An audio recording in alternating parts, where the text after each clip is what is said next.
Hey everybody, Koosemose here, back again with Last Dream World Unknown. As I said last episode, we are going to start off by attacking one of our big monsters and not dropping down into a hole. So let's see how this goes. I have just saved. Everybody should be all healed up. And, well, we can expect some poison. It's a spider after all. So, let us start getting our buffs going. I'm going to assume you can operate without them.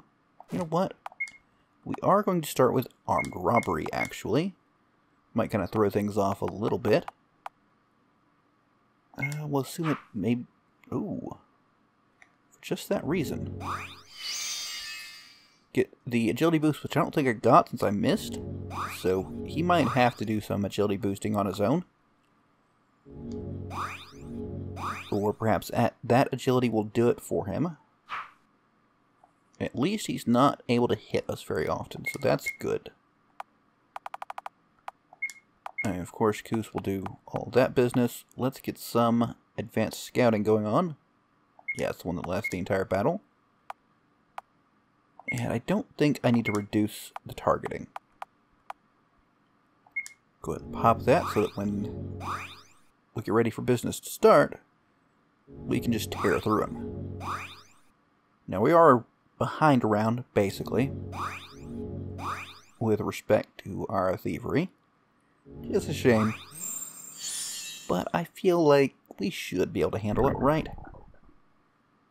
Alright, so you're poisoned. That's all well and good. You can handle it just fine.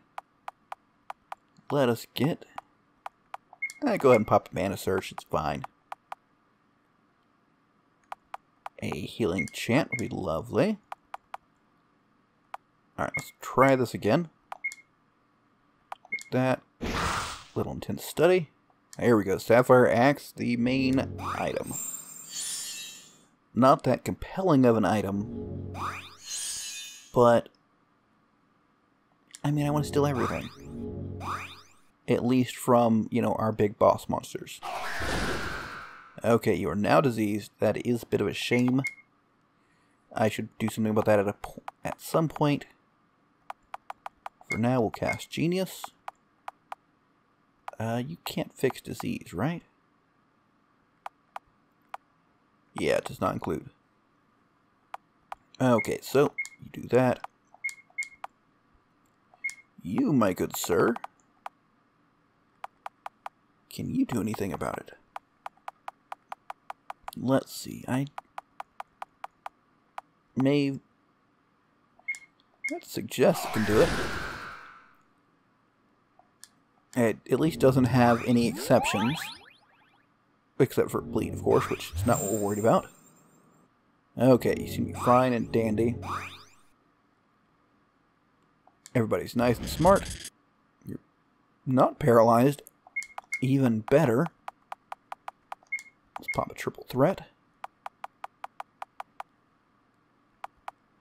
And I think it is time for the scanning to go on. So, we'll do just that. Is there anything else I really feel I should do? Let's drop a stronghold. Just for funsies. Get us into a nice, strong position. And I feel like we'll probably not have to worry about too much else during this fight. Yeah, did it nicely for us. Okay, that had me worried that it might have, like, multiple paralyzations. Critical Rage, right. I'm gonna just try that one. Hopefully it won't kill him. I could... yeah, sure, hamstring him. We'll do that. I mean, sure, I could do Runaway, but... seems a little extraneous, doesn't it? Not sure what to have you do, sir. No, that's not what I meant to click. No magic and drain magic. I always click one when I mean to click the other. So that's minorly annoying. That is not impressive at all. And no paralyzation. Wonderful. let's just do an Infernal Strike. See what you have left to steal? Nothing. Excellent. You, sir, are in for a bad day. I feel like... yeah, that's pretty good. And go ahead and give me the runaway. And Battle of Wits. And we should be ready for our Agility Strikes here shortly. Yeah, that's pretty effective. That was not quite so impressive as I'd like. Ooh. Okay. That could be dangerous. Kind of feel like it probably isn't, though. Telekinetic Frenzy was one I was always a fan of.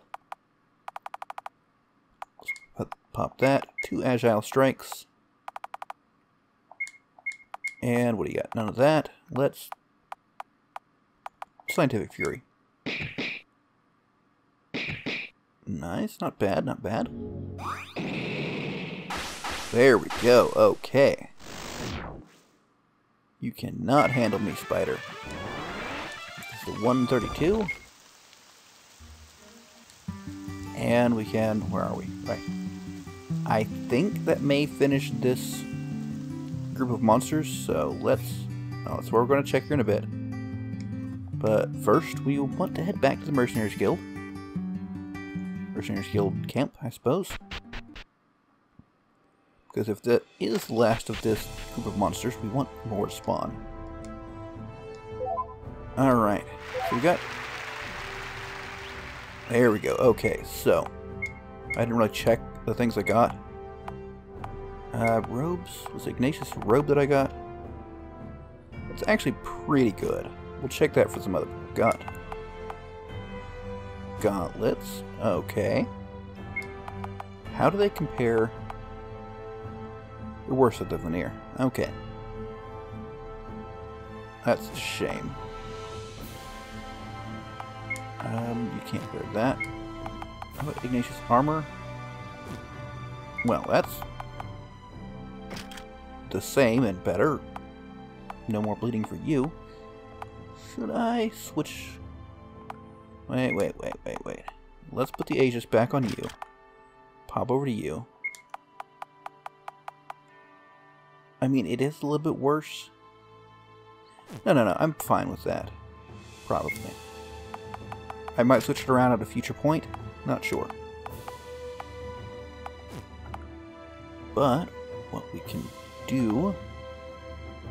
how do you feel about Ignatius? Okay, so it does reduce your int by a fair chunk. By about 75. But can we make that up? Let's look for something that gives us int. 45, that's probably not going to do. That's int 50. We're probably not going to get int 75 and something else. So, yeah, we could just get straight int 75. That's not a worthwhile switch out, sadly enough. Alright, so that's the ring it is. And... Steadfast Defensive Firmus. Okay, thank you for the Steadfast Defensive Firma. The prospect of fighting these beasts without you is frightening. Sadly, the reports keep coming in. And to my chagrin, each one appears to be even stronger than the last one. It's difficult to believe, but Firma may have never seen the like of these creatures. The fate of grand cities such as Valandra, Hobgar, and Theopolis rests in your hands. If we can't stop these beasts, they will surely leave those beautiful cities in ruins. Please see Constantine for your reward if you defeat any of these targets. If you'd like more information on them, you can ask Virgil. What are they? I spoke too soon, brother. It's as if the gates of hell have opened wide, and monsters of fathomable power and ferocity have descended upon Firma. I pity the goblins because they bear the brunt of these monsters, with half of them raging in the lands of Ugbar. Let me tell you about the new beasts that the Mercenaries Guild is now targeting. They are scattered across Orphos, Holdra, and Ugbar. Targets in the nation of Orphos are the Infernal Entity and Cerberus. Holdra is the Unnatural Abomination, and Agrias, And finally in Ugbar we have the Colossal Sludge, Atlas, the Crimson Magus, and the Yawning Void. Nope, I'm good. So, a lot of monsters. We'll probably have a monster hunting episode, maybe a couple, to get through those. But for now, where am I? Let's head here. I'm still a little confused about my missing radar targets. Anyways, gonna go ahead and save. And see where this takes us. Welcome to Svarta. Svarta's the dwarf city, isn't it? Alright. Piano I haven't played. Excellent, remember to push the right button to get out of it.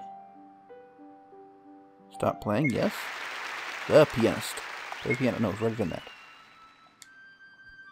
When our scout returned with news that the Mercenaries Guild were rebuilding in a new camp to the southeast of Theopolis, I knew that it was a sign I must leave Svarta. My experimental explosive could be a boon to the guild. Would you consider taking me to the Mercenaries Guild camp? Yes. Excellent, we have a dwarf. The outer world is merely a the outer world is merely a shell, a thin layer of existence. Dwarves exist in 3 dimensions and thus enjoy a world far more vast. Humans and dwarves should be natural allies against condescending elves and idiot goblins. Yet dwarves distrust anyone from the surface. Trade will open up dwarves to the benefits of cooperation. No thank you. You be the inn. No thank you. Know what you find, folk? I watched my old buddy stumble into the pub with hair slicked back with so much dirt and sweat that his tangled hair looked like a miner's hat. He was drunk with exhaustion, yet sober as an owl. He sat on the stool next to mine in a trance. Suddenly his heavy eyes fell upon the ale in my hand, and before I knew it, he was sitting high at the bar next to me, belting out the bar's tales and singing a jaunty chorus. Firm is becoming crowded above and hereby cheer for any army to lay siege up another. I don't begrudge the presence of a small number of humans, elves and goblins, but let's keep the numbers few. You look like the kind of man who helps keep down the population, eh? That went a little Australian for the A. Don't ask, not sure. When humans showed up, not one of us was impressed. Sure, they're a tall bunch, but they would fall over themselves at the taste of a mild ale. Hey, and the barley ones can't hoist more than 5 or 6 points per sitting. Nah, humans couldn't back you up in a scrap. You need a stout dwarf ally for that. Well, it wasn't an option, sir. Dwarves are not born with a smith's hammer in hand. It is only through a vast love of intelligence one becomes a master.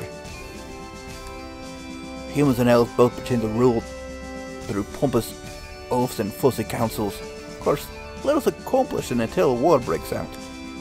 Then the strongest human rules. Dwarves are more honest about this reality. Dwarves recognize that the only way to keep a bad dwarf in line is by a decree of a stronger dwarf. Not a good stronger dwarf, mind you. Just strong. Naturally, the strongest of all dwarves is the rightful king. Humans should skip the fantasy of councils, and before their throats are slit, bow to the strongest among them.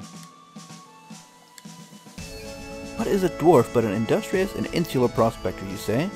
They are one thing more, a race that will never be conquered. Share my wisdom with your human friends. The beauty of dwarven monuments rivals that of my elven kin. Stone and metal bend at the whim of these master manufacturers. Perhaps because dwarves' lives are so short, the craft works to last centuries. I'm here to catalog the hidden masterpieces, and I would like to steal them, but I don't think I have that option, sadly. So I will steal what I can, and hope we'll make up for the unstolen masterpieces. Alright, so we've got a lovely little cave.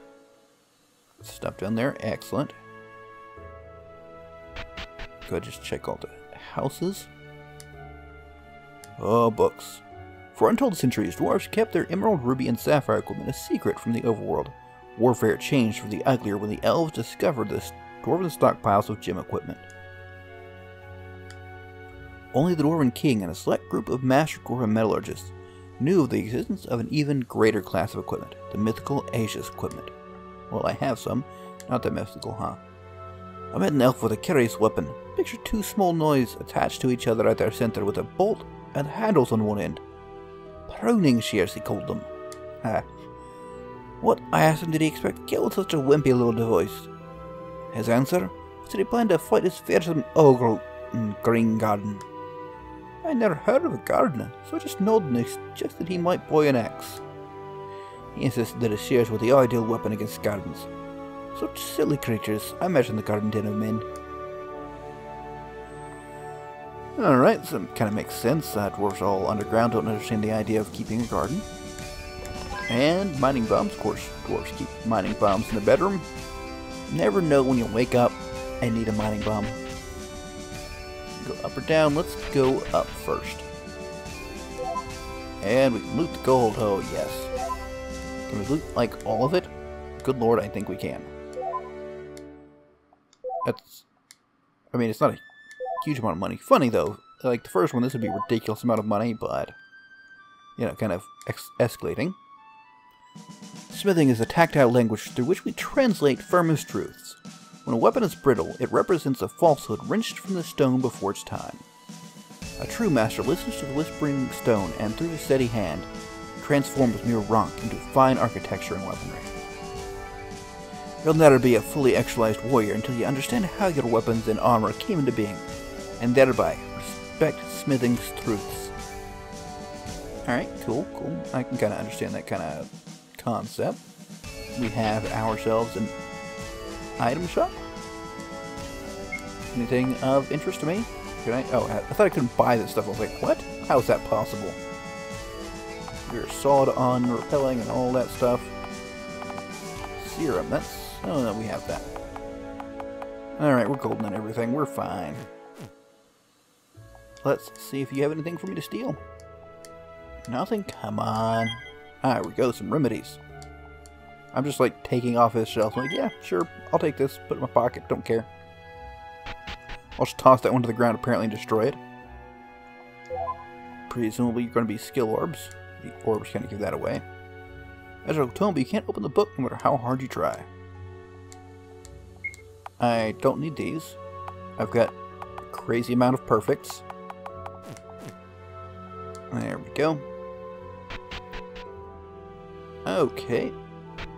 So, continuing right along. So I'm going to assume this will take me down below. I've already been to the inn. So, we can check out... I wonder if the piles of silver have stuff in them. Let's check that out real quick. I'm assuming it's silver. It might just be rocks. Yeah, I think it's rocks. Of course, these kind of look just like piles of grain, so... it's hard to be sure. Alright, so... in addition to random piles of gold to loot... it's almost comical the amount of gold that is available here. Oh no, straight up, it's comical. Alright. So this would be a smith, or place we can make stuff, whatever it's called, I forget. Now let's finish looting his place, then see if he'll make us some stuff, or see if there's anything for it to be made for us. Because in theory, I should really figure out where I can get the next one of these. That's not bad. Protects against all debuffs. That sounds pretty nice, doesn't it? In exchange...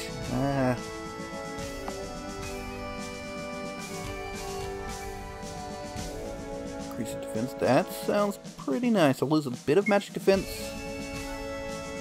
Make one. The loss of HP is not that bad, actually, but... I must have something on Sid that increases intelligence. All these hats are decreasing his. Okay, we're in the ruby equipment now, apparently. So, let's look for the sapphire stuff. Vapor knife, maybe, and...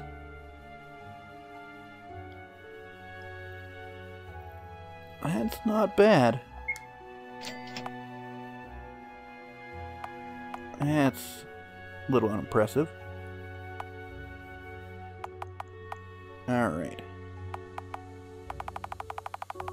A little short on the sapphire equipment. On the weapon side.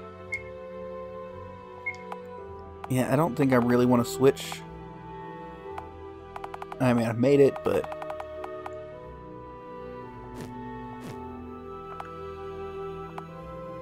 the person I really need to make stuff for is Sid here. It just gives really good intelligence bonus. Because he gets extra effect out of crafted equipment. But it doesn't matter if I, if I... it's pointless to wear worse armor so you can get a bonus on it, you know? What do you have to say, sir? I once felt a strange desire to explore the upper world and test my mettle against the great open spaces above. When I close my eyes, I can still feel a yearning to reach across to the unknown. No dwarf heroes understand, but none you humans do. I want to join the dwarven diaspora and experience the wonder of discovery. That sounds lovely, sir. Is this just like a random house? Well, not this, but over there to the side. And I just realized I kind of like nodded my head towards it. Because, you know, y'all can definitely see my head here. Alright, let's see what you've got to loot, sir. Potion, wonderful. Some papers. List of equipment to be polished, sure. That water. The warrior who's prepared to fight must also be prepared to die. And 351,000 gold. Thorn weapons are fine indeed, yet a true warrior utilizes his surroundings as a weapon. You're facing an armed group. Best to run away and fight the few who keep up. Lure them into a narrow place to face them one at a time. Understand the engagement area and don't allow yourself to be taken off guard by an ambush. Anticipate the intentions of the enemy by observing, orienting yourself, deciding and acting faster than they can. Alright, cool. I wonder if any of that would actually have been applicable in the big field battle we had in Westonia. Dwarves are always kin in spirit. Even if some disgruntled dwarf boldly sails to the edge of Pharma, he will remain one of us. Do dwarves believe the world is flat? I mean, I've flown around it literally, so... Our king has been slow to embrace trade with the surface inhabitants, and you can count me as an advocate for continuing so slowly in this path that we go backward. Back to self-reliance. Back to the pride of independence, and back to a time when we did not equip the other races with our superior weaponry. In ancient times the elves left us alone, and humans appeared, grew strong, if not foolish, and insisted on trade.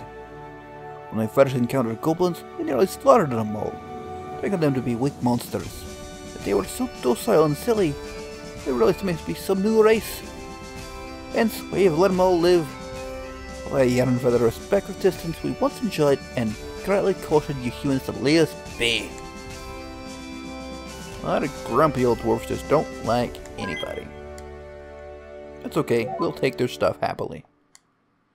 Right, water. And a recipe for an odd staff. We might want to swing back and check out by the place and get that made. Might be worthwhile for Sid. Maybe finally he can get some use out of his ability. But maybe not. It's a very long path. It looks like we might head towards something different. Probably something interesting. They are standing before me is proof enough that we dwarves had lost our way. Our unspoken creed has been to disavow the troubled affairs of the other races. One army will always arise against another, and yet the dwarves endure. Whatever noble side you might fight for will come the belligerent bullies to some later prey. Then another hero will rise to beat back your side. So it goes, and so pathetically tiresome. Begone. They are just all rude people. Do not like the dwarves at all. Heck, I think there was some advocating for just cheering on the Dark Army, or, well, the Unknown Army at the time that slaughtered Rockwood. Ugh, Soldiers' Journals. Just so tired of those. Just gonna be more Soldiers' Journals? Yes. Something, lesser races. Another perfect SB arm. Gold, because they have so bloody much gold lying around. And we've got, oh, a treasure map. Not really. Excuse me, what? Review of a Soldier's Journal. Are you kidding me? Oh, good lord. Not many... Oh, Daughterfall, Dwarf King. Not many humans are able to find their way here, but still, you're welcome to our hospitality for as long as you stay. I'm not certain I'd call it hospitality. Ooh, the chest is locked, and the thief cannot pick the lock. That's a big iron-looking chest. I don't know what's in it, but I want it. So, I think we've got all the city proper explored. I don't know what's up that way. We will certainly check that out, but I think that's going to be in the next episode. So I'm going to pop back here and see about this odd staff, which we just got.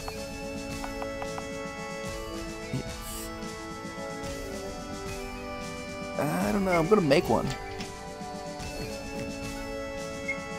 So, what are you currently... Double SP game. Okay.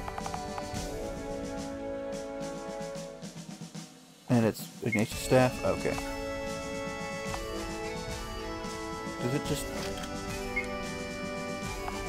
Yeah, it's... I mean, crit is nice, but it's just not worth it. I realize you technically might consider that a waste of money. I mean, from a really strict speaking standpoint, it's quite literally a waste of money, but I've got enough, right? Okay, so we will see what is beyond that area that kind of curls up and wraps around, and I need to go back down to get there, right? We'll do that on the next episode. So, I do hope you enjoyed. If you have, don't forget to leave a like, and let me know what you think in the comments. But, until next time, catch you later.